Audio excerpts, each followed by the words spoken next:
공교육 전문가와 함께하는 입시의 정석 이어갑니다. 내년도 일반 대학 신입생 정원의 80%를 선발하는 수시 모집 원서 접수가 최근 끝났습니다.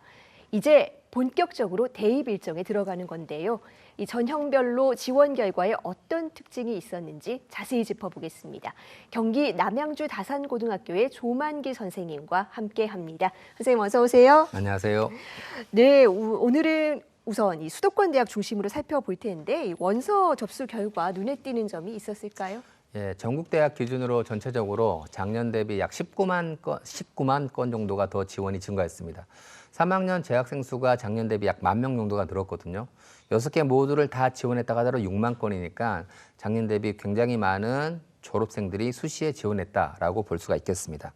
서울권 대학교는 작년 대비 약 5만 9천 명 정도가 더 늘었고요. 경기 인천도 전년 대비 약 3만 5천 건 정도가 더 늘었습니다.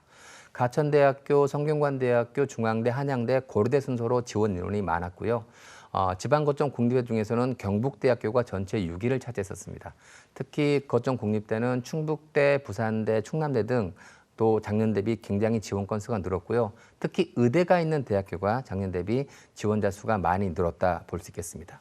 수도권 대학 30개 대학교 중심으로 살펴보자면 교과 전형에서는 약 28,500명 정도가 늘었고요.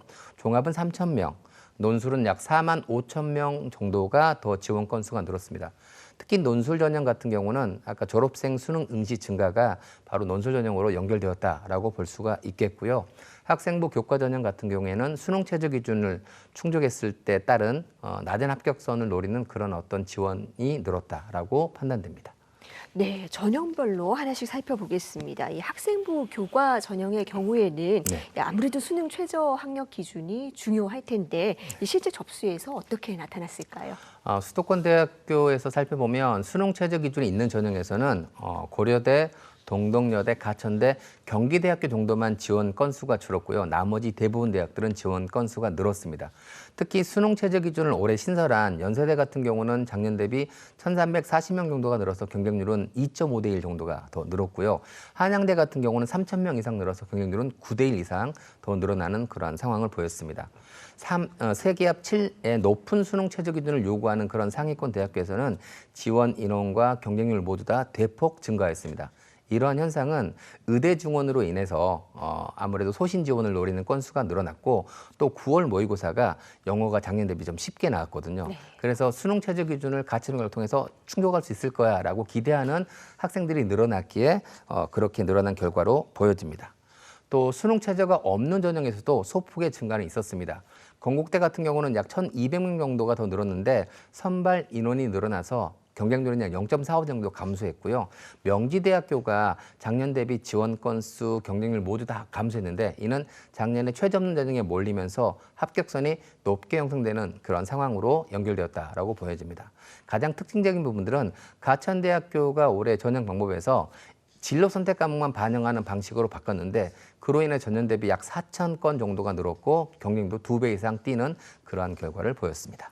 네, 전반적으로는 수험생들이 상당히 의욕적으로 소신 지원한 경향이 엿보이는데 자, 종합 전형의 경우에는 면접 여부에 따라 경쟁률이 갈리기도 했다고요? 네, 맞습니다. 면접이 있는 전형은 작년 대비 약 8,000건 정도의 지원자가 감소했고요. 반면에 면접 있는 서류형 같은 경우는 5,600건 정도의 지원자 수가 증가했습니다. 단순하게 면접 유무로만 따지면 면접에 대한 부담감 때문에 면접 없는 전형으로 조금 더 쏠린 현상이 일어났다라고 볼 수 있겠습니다. 고려대학교 학업 우수 전형에서 1,400명 정도가 감소했고요. 그다음에 성균관대 탐구형 인재 전형에서 1,340명 정도. 그다음에 중앙대학교 CAU 융합형 인재 전형에서 2,400명 정도 감소했고요. 경희대 네오 르네상스 전형에서 1,440명 정도. 건국대학교 KU 자기 추천 전형에서 870명, 동국대학교 두드림 전형에서 1,530명 등 학생들의 선호도가 높은 대학교에서 면접 전형이 있는 전형 중심으로 지원자 수가 감소하는 그런 현상이 나타났습니다. 하지만 그 대학들 대부분 경쟁률은 15대 1에서 20대 1이 넘어가는 높은 경쟁률을 보이고 있습니다. 아무래도 이러한 현상들은 수능 최저가 적용되는 학생부 교과 전형으로의 어떤 이동 현상이 조금 나타났다라고 볼 수가 있겠고요. 아무래도 수능을 앞둔 상황에서 학생부 종합전형에 면접까지 준비하는 부분들에 대한 부담감도 느끼겠고요. 또 수능 최저만 충족한다면 비슷한 성적대에서 비슷한 대학에 합격할 것이라고 하는 어떤 그러한 예상에 의한 지원 결과로 보여집니다. 네. 이번에 고려대 포함해서 논술 전형 신설한 대학들이 꽤 있었습니다. 이 논술 전형도 상황이 애매할 때는 수험생들에게 기회가 되는 전형인데 결과 어땠습니까? 고려대학교에 부활된 논술 전형에서는 361명 모집에 23,421명이 지원하여 65대 1 가량의 경쟁률을 보였습니다. 이는 논술 전형에서 가장 높은 4.8이라는 최저 기준 때문에 저 최저를 충족한다면 실증률이 떨어지겠지라는 어떤 그런 기대 심리에 의한 지원도 있고 또 올해 9월 모의고사가 좀 쉽게 출제됐기 때문에 정시에서 최상위권 대학을 노리는 학생들의 어떤 그 안정적인 지원의 전략적인 지원의 결과도 모였기 때문에 그렇다라고 판단됩니다. 서강대학교가 4,000명 넘게 지원이 감소했지만 경쟁률은 90대 1이 넘었고요. 그다음에 또 상명대 같은 경우도 올해 논술 전형을 신설했는데 거기에도 7,000명이 넘게 들어서 그다음에 약 70대 1이 넘는 경쟁률을 보였습니다. 특히 가천대학교 의예과 같은 경우가 올해 의예과에서 40명을 논술로 신설했는데요. 여기 약 8,200명 넘게 지원을 해서 전체 늘어난 10,000명 중에서 80% 넘는 전형이 의대에 쏠리는 그러한 상황들이 발생하였습니다.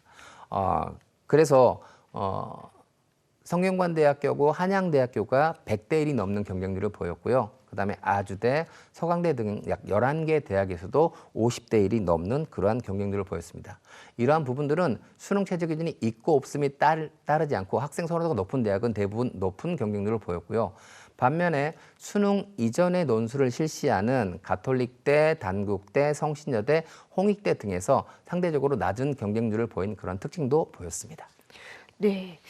이번에 또 주목받았던 전형이 전공 자유선택제 일명 무전공 선발 제도입니다. 이 소신 지원 카드로 이 전형에 지원했을 거라는 분석이 많았는데 일반 학교와 비교해서 어떻게 결과 나타났습니까? 일반 학과에 비해서는 상대적으로 조금 높은 경쟁률을 보이는 게 일반적인 상황이었습니다. 그렇다고 굉장히 높은 경쟁률을 보이진 않았습니다. 네. 전체 전형의 경쟁률보다 살짝 높은 정도의 경쟁률을 보이는 게 일반적인 특징이었고요. 특히 아무 학과나 선택할 수 있는 유형 1 전형에서 높은 경쟁률을 보이는 대학들은 선발하는 인원이 좀 많다라는 어떤 그러한 특징들이 있었습니다. 가천대학교 자유전공학부 321명에 6,500명 넘게 지원해서 20대 1이 넘어가는 경쟁률을 보였고요. 한양대학교 인터칼리지 40명에 19대 1이 넘어가는 경쟁률, 동국대학교 열린자유전공 자연학결 50명에 17.9대 1, 그다음에 세종대학교 자유전공학부 220명이 넘어가는 전형에 15대 1이 넘어가는 그러한 경쟁률이 보였습니다.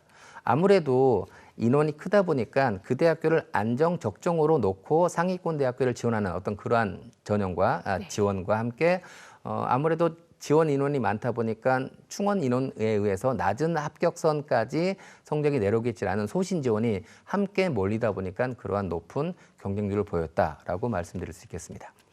네, 지금까지 수시 전형 결과 살펴봤는데요. 수험생들마다 나름의 또 전략을 가지고 수시 지원 카드를 썼을 겁니다. 당장 경쟁률에 일희일비하기보다는 지금이라도 상황을 바꿀 수 있는 공부에 끝까지 집중할 필요가 있겠습니다. 선생님 오늘 말씀 여기까지 듣겠습니다. 네, 고맙습니다. 감사합니다.